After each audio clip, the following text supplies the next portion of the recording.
Bonjour à tous et bienvenue pour cette nouvelle vidéo. Pour cette vidéo, aujourd'hui, nous allons parler de la fièvre. Qu'est-ce que c'est que la fièvre? Comment bien prendre sa température et quelles sont les populations à risque pour la fièvre. Bref, vous saurez tout dans cette vidéo. Vous êtes prêts? C'est parti! La fièvre est une réaction normale de l'organisme face à une infection. Cependant, quelques cas particuliers doivent amener à consulter un médecin. Gastro-entérite, grippe ou encore angine, toutes ces maladies s'accompagnent parfois d'un symptôme bien connu, la fièvre. Cette dernière entraîne tremblements et frissons. Elle est un indicateur de la maladie chez l'adulte comme chez l'enfant. Mais quelles sont les causes de la fièvre? Eh bien, la fièvre peut être de cause infectieuse, c'est-à-dire qu'un virus, une bactérie ou même un parasite peut générer de la fièvre.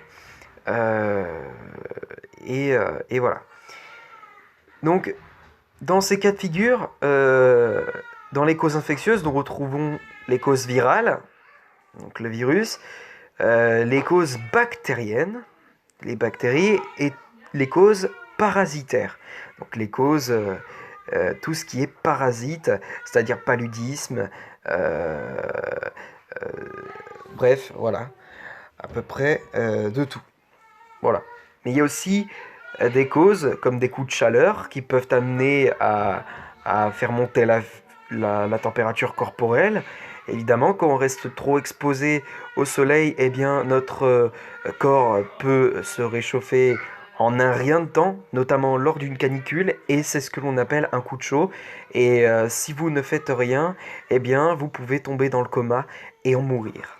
Ce qui, bien évidemment,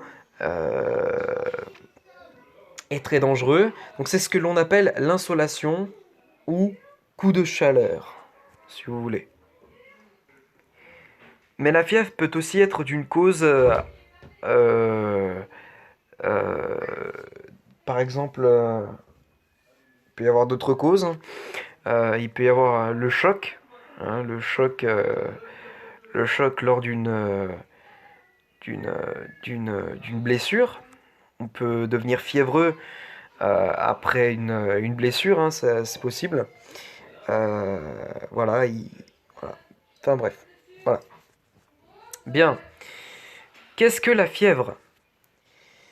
On parle de fièvre à partir du moment où la température corporelle dépasse les 38 degrés. Ce symptôme est lié à la présence d'un corps étranger dans l'organisme, tel qu'une bactérie, un parasite ou encore un virus, comme je vous l'ai indiqué. Lorsqu'un agent pathogène pénètre dans l'organisme, le système immunitaire se déclenche. Les cellules de défense, en combattant l'intrus, larguent dans le corps des molécules, ce que l'on appelle des cytokines. Ces dernières vont aller titiller l'hypothalamus, le thermomètre de notre corps, en le stimulant, ce qui a pour conséquence de faire augmenter la température générale. Le corps humain cherche à être en équilibre permanent à 37 degrés Celsius. C'est pour cela, quand la température monte, il tente de la faire redescendre. En contrepartie, nous transpirons et nos vaisseaux se dilatent pour évacuer la chaleur. Nous fonctionnons finalement un peu comme des radiateurs. Le corps humain cherche à être en équilibre permanent à 37 degrés Celsius. C'est pour cela, quand la température monte, il tente de la faire redescendre, comme je l'ai réindiqué auparavant. Est-ce que la fièvre aide l'organisme à se défendre? C'est une très bonne question. Mais pendant un moment, nous avons cru que cela permettait de diminuer la survie des intrus dans l'organisme. Mais c'est une théorie dont on s'éloigne de plus en plus. En fait, les médecins ne savent toujours pas à quoi sert la fièvre, si ce n'est qu'à donner l'alerte. Si l'enfant ou l'adulte supporte bien la fièvre, il n'y a pas besoin de la faire baisser, car la fièvre reste l'indicateur de la maladie la plus facile à recueillir pour suivre son évolution. Par exemple, si l'on donne un traitement, il faut pouvoir évaluer s'il fonctionne ou non. Si l'on décide de faire baisser la fièvre, il faut donc trouver un autre indicateur de l'évolution de la maladie. Comment bien prendre sa température? La température peut être prise sur divers endroits du corps, dans l'anus, sous les aisselles, dans la bouche ou encore dans le tympan, mais aussi sur le front. En fonction de la technique sélectionnée, les températures normales varient de 36,6 à 38 degrés Celsius par voie rectale, de 35,5 à 37,5 degrés par voie buccale, de 34 degrés 7 à 34 degrés 3 sous les aisselles et de 35 degrés 8 à 38 degrés par voie tympanique. Si vous prenez la température par voie buccale, il faut ajouter 0,5 degrés Celsius pour retrouver l'équivalent d'une prise rectale ou tympanique et 0,7 degrés pour une prise sous les aisselles. En fonction de l'âge de l'enfant, certaines techniques de prise de température sont privilégiées.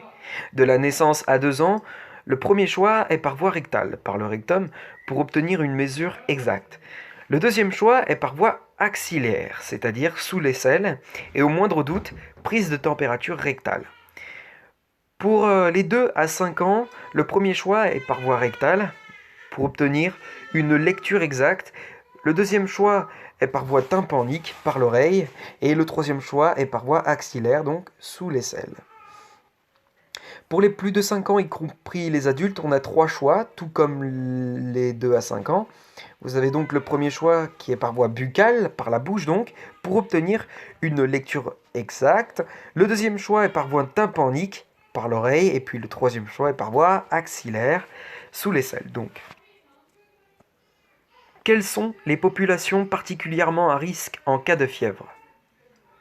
3 populations sont particulièrement à surveiller lors d'une élévation de la température corporelle. Les nourrissons, les personnes âgées et les femmes enceintes.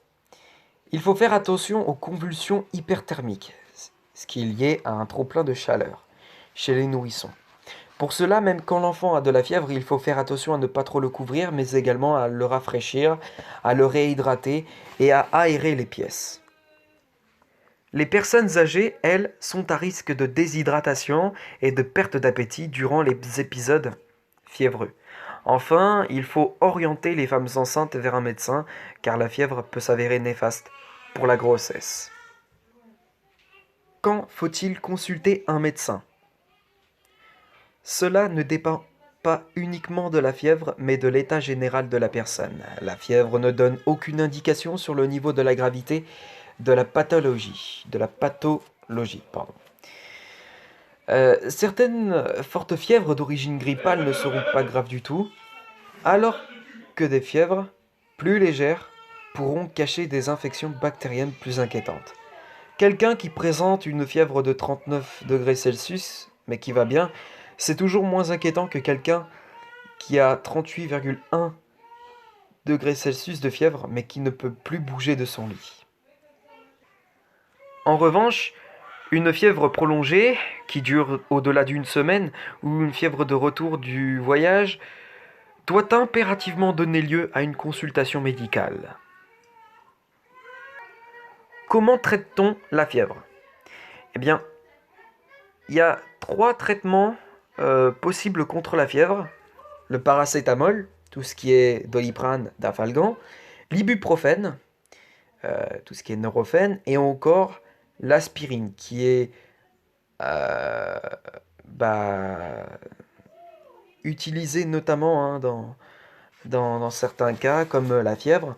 Mais l'aspirine est aussi un médicament anti-inflammatoire, c'est-à-dire que nous l'utilisons contre les AVC pour justement fluidifier le sang, puisque vous savez, un AVC peut être ischémique, on est amené à prendre de l'aspirine pour fluidifier le sang, car un AVC ischémique, en fait, c'est un caillot sanguin qui bouche une artère du cerveau, ce qui amène à une descente importante de l'oxygène. Et si on n'agit pas sur le caillot très rapidement au niveau du cerveau, d'une artère cérébrale, la cellule qui est dans le cerveau, eh bien, peut mourir, bien évidemment, puisqu'il n'y a plus d'oxygène, donc ce qui peut générer des séquelles assez importantes au niveau du cerveau. Et c'est donc pour cela que l'on peut être amené à avoir des troubles de la mémoire, des troubles de la parole, enfin bref, voilà, vous avez compris. Bien. Et du coup, voilà. Pour le paracétamol, c'est un antidiurétique. Euh, donc tout ce qui permet de faire baisser la fièvre. L'ibuprofène, hein, c'est pareil, c'est un antidiurétique. Euh, et voilà, très bien. Donc, faut-il préférer le paracétamol, l'ibuprofène ou encore l'aspirine dans le traitement de la fièvre? La molécule de référence reste le paracétamol pour un peu tous les cas de figure dans la fièvre. Cette substance active présente en pharmacie sous le nom de Doliprane ou d'Afalgan est utilisée en première intention. La seule contre-indication à l'utilisation de ce médicament est l'allergie au produit, ce qui est très rare. L'ibuprofène et l'aspirine sont des anti-inflammatoires. Leur usage est contre-indiqué dans des états inflammatoires tels que les otites, les angines, les AVC, etc. Bien voilà, ce qui conclut cette vidéo sur la fièvre. J'espère que vous en aurez appris un peu plus sur la fièvre. Quant à moi, je vous retrouve demain pour de prochaines vidéos et à demain.